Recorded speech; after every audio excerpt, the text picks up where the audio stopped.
Welcome to the inaugural podcast in the new studio. Like you saw in the picture I had before, or the video I had before, I've got pictures up. A little rundown real quick. Over here on the right, I've got three magical spirits. It's a cool design that I came up with. This over here is done by Clayton Muller. Thank you so much, Cody Muller. Cody Muller and Cody Muller Art took care of this painting here on the right. This is my, it's actually my favorite piece. It's a masterpiece. Jesus Christ riding a velociraptor, stabbing Excalibur through Satan, who is coming out of the sun in the center of our solar system. It's a painting I've had an idea for since freaking high school. The Sad Lost Clown, I came up with that one in a dream. Captain America, Ross, Einstein, Ross as well. This from Hobby Lobby, and this I painted myself. I call that the child soldier, infant Spartan's helmet. But those are my paintings. This is my studio, and I love it. Today I got kicked off a little late. I ate a bunch of Popeyes. I had my cheat day yesterday. So my system was all messed up and digestive tract and all that jazz. So I learned the hard way. The day before you increase your level of athletic work on your schedule, you probably shouldn't have your cheat day then. You should probably have your cheat day the day before you have your day off from your training schedule.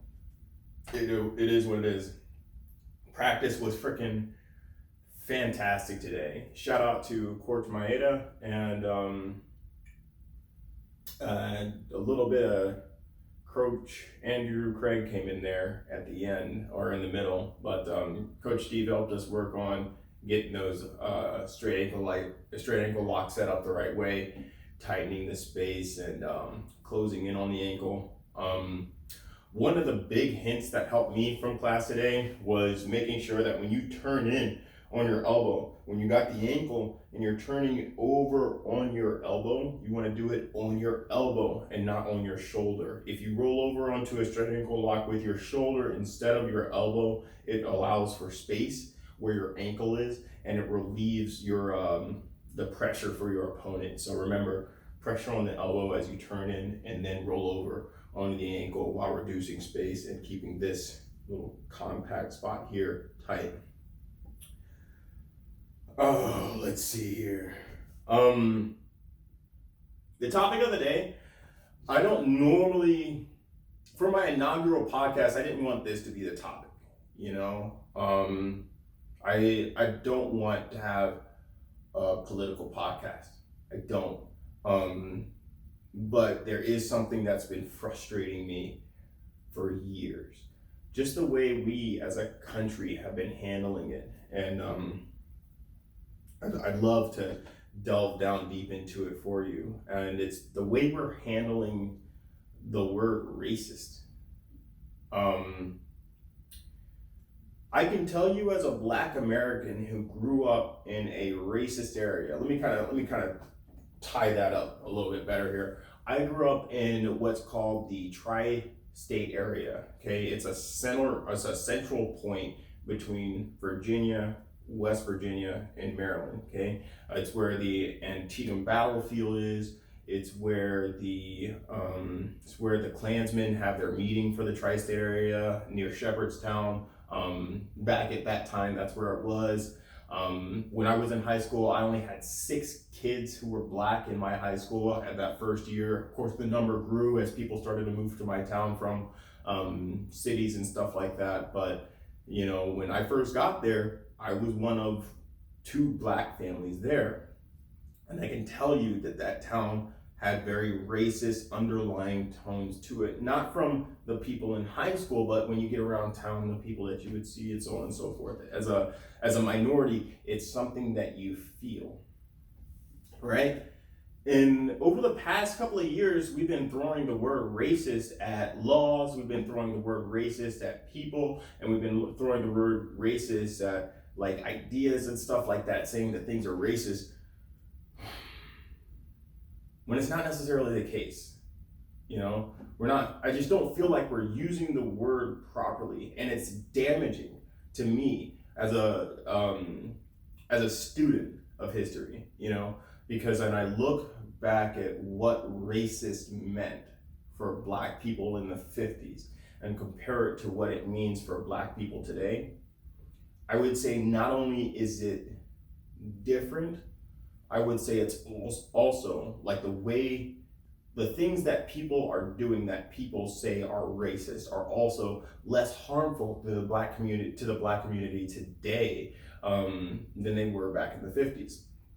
Example, in the 50s, racism meant waiting until Emmett Till got home, dragging him out of his house, beating him until he was unrecognizable by his parents, and hanging him from a light pole. Racism. 1968, racism meant denying publicly an African American family their earned financial loan for a home due to the color of their skin. I'll throw Donald Trump in there as well, denying New Yorkers housing or living space because you were unsure as to whether they'd be able to pay for the finances that it would cost to move into that area because of the color of their skin and because of the culture of their attire. That is racist. I just say culture of their attire. I'm not saying that the clothes have their own little living style. I'm saying that clothes that mirror hip hop culture. A lot of white people at the time that Donald Trump was denying housing to these, denying not housing, but denying loans or denying the opportunity for the people to live in that housing, it was because they wore clothes that resembled hip hop culture. That's racist. But today we're calling things like voter ID laws racist. We're calling things like, Donald Trump saying Baltimore is a shithole. We're calling that racist. And here's a problem that I have with that. I think a lot about that story that we all grew up with. What happens when you cry wolf and eventually people stop listening? And it's kind of a unique situation in the sense that, yes, there are people who are harmed by voter ID laws, right? But there's a simple solution to that. Get an ID. It takes days, takes weeks, takes $45. They say it's an attack against the poor. They say it's a racist thing because black people and Latinos are less likely to have an ID. Totally fair. It's totally fair to say that black people and Latinos are less likely to have an ID, and it's true, more than likely. I don't know of any black people or Latinos who are in line to write a poll or sign a survey that says whether or not they do have an ID, but here's what I do know. I do know that you need an ID to drive legally. I do know that you do need an ID if you're near the border, or they will try to fucking deport you. I do know that you do need an ID if you're going to go into a bar. Okay? I know you need an ID or a driver's license if you're going to try to go into a bar or get alcohol. Plenty of liquor stores that are in black communities. And we don't call those liquor stores racist because we don't have IDs, right? But we call the legislation that says we are required to have an ID in order to vote and things like that, we call that racist. And my problem with that is, if we call those things racist, it minimizes the impact or the vision, the understanding of what happens when a truly racist law comes up again. When a truly racist community is doing things because of race and impacting negatively or positively different races within that community. And people aren't recognizing that impact because that same racist act is in the same mold of crap that all the other racist things are in line with, right? Like if I call Baltimore a shithole. A little bit of backstory on that. When I was growing up, the first time I had gone to Baltimore, I was in 5th grade and we were going to the aquarium. I remember we were going up through a parking garage, and I distinctly remember the smell of urine getting off the bus, walking into the city of Baltimore, literally on the sidewalk of the curb of the sidewalk that the bus parked in front of. I smelled urine immediately. And I smelled urine in so many different places, walking off the bus, going to the aquarium in Baltimore, that I started counting how often I would smell urine from point A to point B, getting off the bus and then going to the aquarium. And then I tried to remember those places when I got back and found out that there were different places with urine in the corners as I was coming back from the aquarium and getting back on the bus. I was in 5th grade at the time. I went to Baltimore again as an adult, intermittently from when I was getting out of the military. And we were driving back. At this time I had lived in, by this time I had lived in California. I had lived in Texas for a little bit, blah, blah, blah. But the thing about California and Texas is that you're constantly seeing houses pop up out of nowhere. Okay, people always moving in California and Texas. Maryland, the same houses in the same condition I saw them in before I left. Some of those houses shuttered and boarded up in Baltimore. Okay, that same weird urine smell in so many different areas. And the thing that upsets me the most about calling that statement racist is that I have family members who live in Baltimore. I do. I have family members who live in,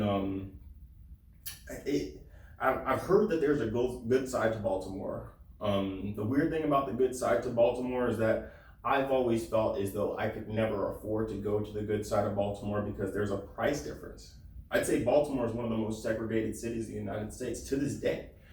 But when I get upset when people say that calling Baltimore is a shithole, because it makes me feel like the grandstanding and the support that Baltimore is getting is going to deny the people of Baltimore the opportunity to live in the quality housing and have the different, the clean air, God, the clean air that they deserve. Could you imagine if you had grown up smelling urine and dead rats and trash in the street during the entirety of your childhood, and then sometime in your adulthood you move out of that area, or if they were to change that area and you didn't have to wake up to that anymore? That's the type of impact you could have if you just took ownership of the situation rather than calling the statements that were made by Donald Trump racist. Donald Trump's kind of a freaking douchebag, if I'm being honest. Like, I don't like the guy, but just because he's a dirtbag who doesn't say nice things doesn't mean that sometimes he's not right. You know, it's not a racist statement to call Baltimore a shithole. I get concerned when we start to conflate these things. You know, I get frustrated when people say that an attack on poverty or something that we do that directly negatively impacts the poor also has a targeted attack against minorities, Black people, Hispanics, so on and so forth. But there's history behind that. Let me break it down for you. After 1965, okay, there's a Civil Rights Act of 1964. 1965 turns around and people recognize that the fact that the Civil Rights Act is in place does not mean that people cannot legally be racist. It just meant that you had to go about it a different way, right? So people had different situations come up where communities, whether they be realtors or business owners or what have you, would simply group together and decide that minorities cannot do this particular thing. That type of grouping together, quote unquote, didn't become illegal until 1978. There's a I think it's called the Fair Housing Act, of 1978, where you couldn't deny someone housing because of race, creed, color, sexual orientation, and so on and so forth. But it wasn't until 1978 when we got that true, full American opportunity. And mind you, those people didn't stop being racist because of a law. African Americans and Latinos simply had a means of defending themselves after 1978. What happened in that meantime? Because that's almost 14 years, right? That's 14 years between 1964 and then 1978. Well, in that time period, there was a massive migration, right?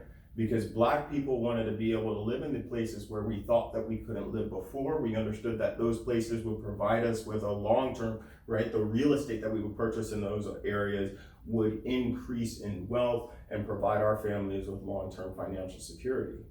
Well, those areas that we tried to move into split, okay? White people stayed in a certain part of the area, and then Black people lived in another part of an area. Once again, that's racism.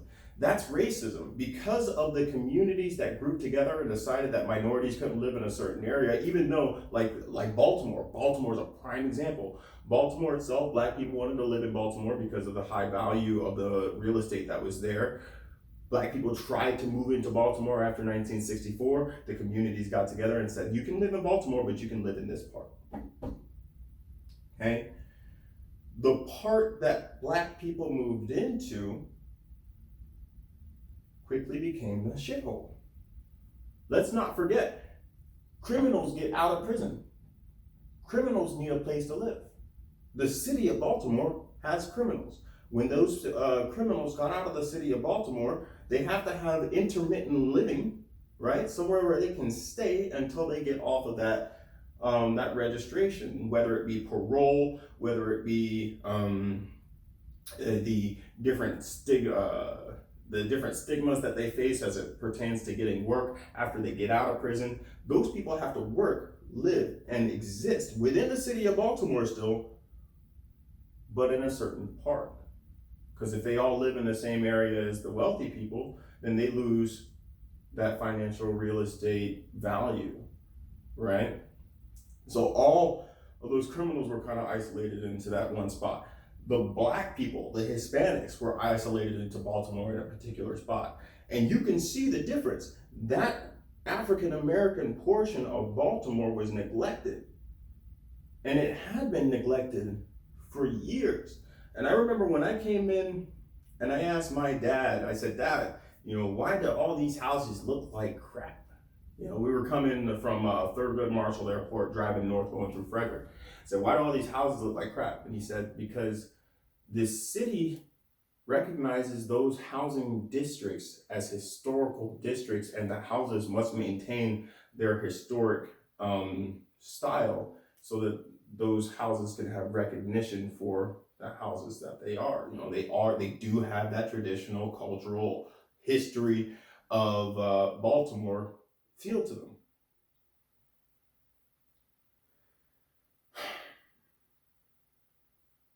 At this point, it kind of feels like an excuse, right? And we can call that statement racist and live with it, but we could also recognize the fact that people live there. We can also recognize the fact that Baltimore does have serious problems that need to be engaged. We can also recognize the fact that calling something a historical district and letting it turn into shit is worse than rebuilding the infrastructure of that area and making it modern and beautiful. Calling it historic and using its dated style to recognize the history of that great city is not the issue. The issue is the fact that it's a shithole. And we want to deny that community proper engagement, proper funding, proper recognition of the terrible situation that they're in because we want to call Donald Trump's comment racist. It's a problem. I think about 2 years ago when Donald Trump said that the border was overwhelmed. This was 2 months ago. And I mean, 2 years ago, and I used to think, man, he's a rich white dude talking about the border as if he understands it.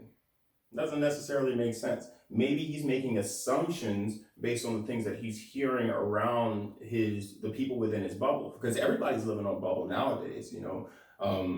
When you put something into Facebook, there's an algorithm that takes place, and your bubble is different. Your information bubble is different from other people's information bubble. And I thought Donald Trump's information bubble said that there was a crisis at the border. I didn't believe him. Now there's a crisis at the border. We're completely overwhelmed. Housing is so caustic and bottled in that people are living in standing situations for days at a time.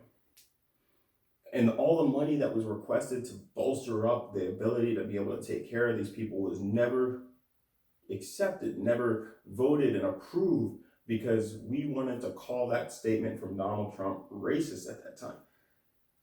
Don't get me wrong. Donald Trump's probably a racist dude. The weird thing about people who have been in a financially secure situation during the entirety of their lives is that they've never had to have a concern about whether or not something that they were saying was racist. Nobody cared. Nobody cared about whether or not it was racist.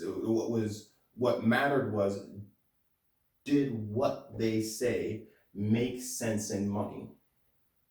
That's why a lot of the times you could conflate the actions of the wealthy as racist things, because some of the things that they did without regard to the wider community. And then that was negatively impacting primarily minorities. But remember, let's take it back. It's negatively affecting primarily minorities because minorities are primarily in those areas due to what took place post the Civil Rights Act of 1964. So, yes, it primarily affects minorities, but if we look at the bigger picture, it primarily affects the poor, who are disproportionately minorities because of racist things that took place in the past, but not racism today. What else can I say about that?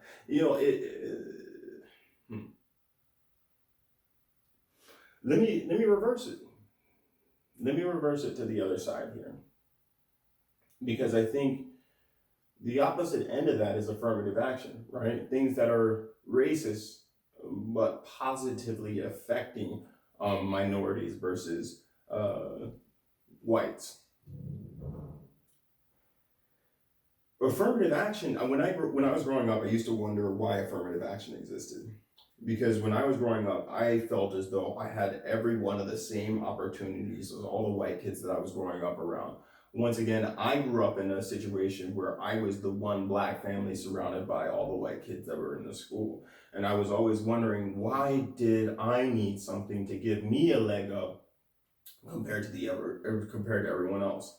And it was one of those situations where I recognized that affirmative action was not specifically for me, but it's racist. Affirmative action isn't specifically for me. It would help me, but it's not for me. It's a racist thing. Because it's made to specifically assist a minority race over a white race simply because of race, with the assumption of the background that I grew up with because of my race. Once again, that's freaking wrong. I'd say affirmative action is more racist than saying that Baltimore is a shithole, because at least there's truth to Baltimore being a shithole. Assuming that my race kept me from being successful and enacting a law because of it is just, it's just as racist as Jim Crow, with the assumption that black people are criminals and, black people are going to commit more crime than other races. So you take legal action to restrict the movement and opportunities of black people because you assume that we're going to bring a negative light into an area. Assuming that black people are going to bring a different view because of the color of our skin is just as racist as Jim Crow.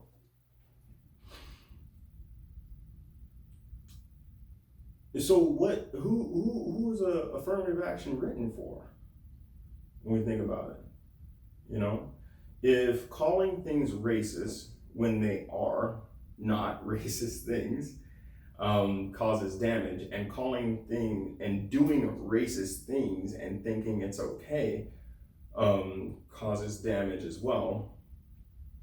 In the grand scheme of things, where does this kind of put us? You know, who are we trying to help by saying that things are racist? The answer today is the poor. The answer today isn't necessarily a race. We're trying to help people in certain areas. And if you follow history, the people that we're trying to help are consistently in the same areas that minority families were isolated into.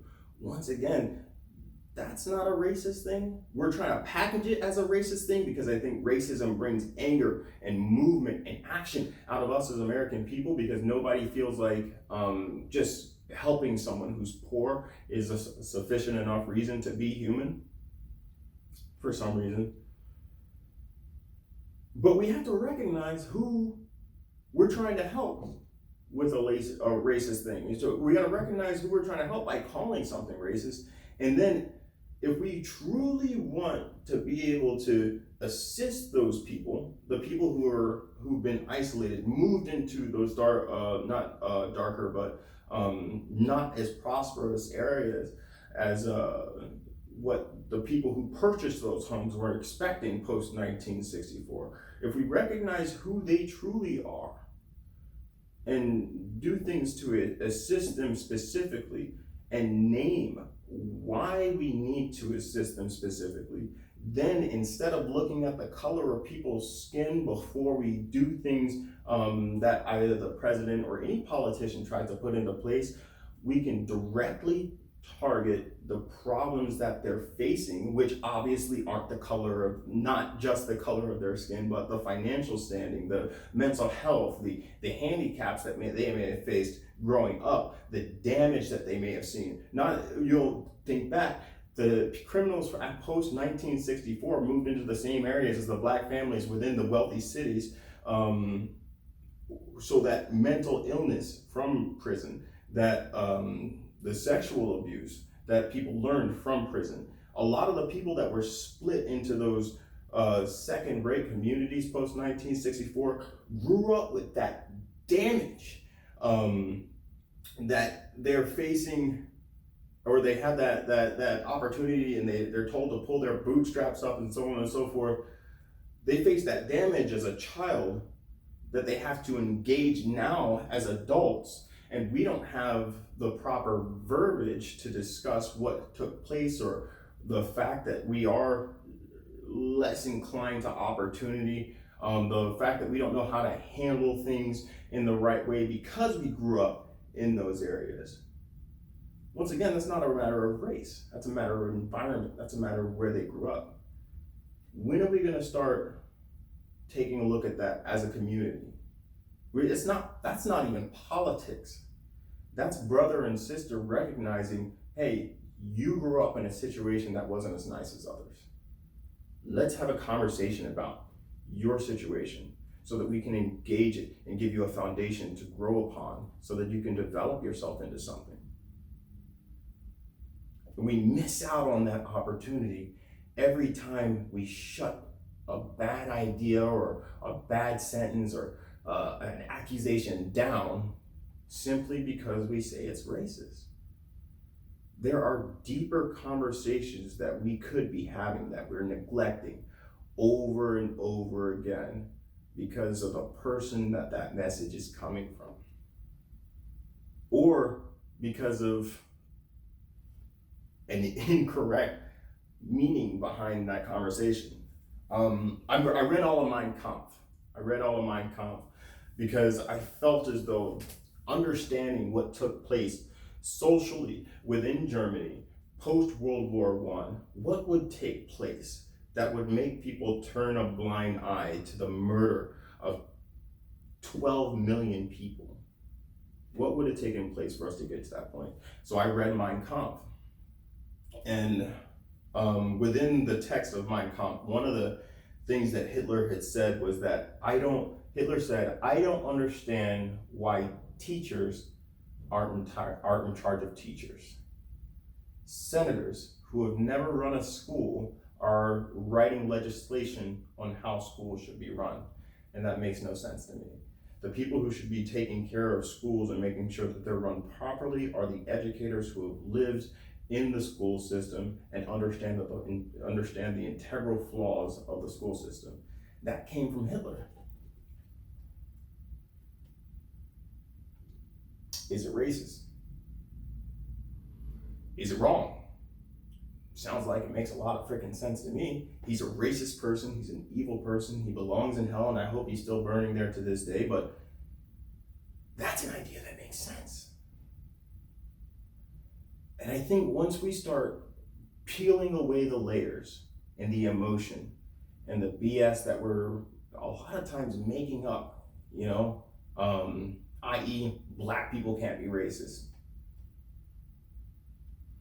You know damn well that when you're at that campfire at the family barbecue, y'all are more racist than any other person that you've heard openly speaking in the entirety of your life.